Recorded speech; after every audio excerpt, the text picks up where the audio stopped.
Ganito rin ba ang account mo guys? Add friend ang nakalagay. Kung content creator ka na guys, mas okay kung follow yung nakalagay dito para mas mabilis ka lang nila ma-follow. So kung paano, sundan nyo lang ang video na ito.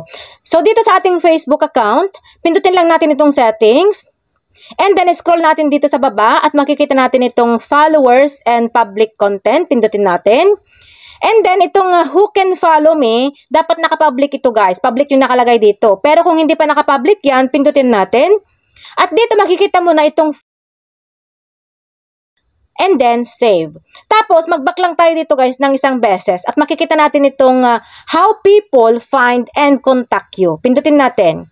So, dapat ang nakalagay dito guys, who can send me a friend request, dapat no one or friends of friends. Pero kung public ang nakikita mo dyan, pindutin natin para palitan ang ano niya. And then, makikita mo na dito yung friends of friends and no one. Kahit alin dito sa kanilang dalawa guys, pwede, basta wag lang public. And then, save. So, para makita natin kung na-set up na ba, punta tayo doon sa ating profile account.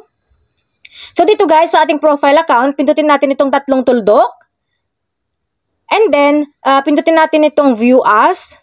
So, ganito na guys yung makikita nila sa Facebook account natin.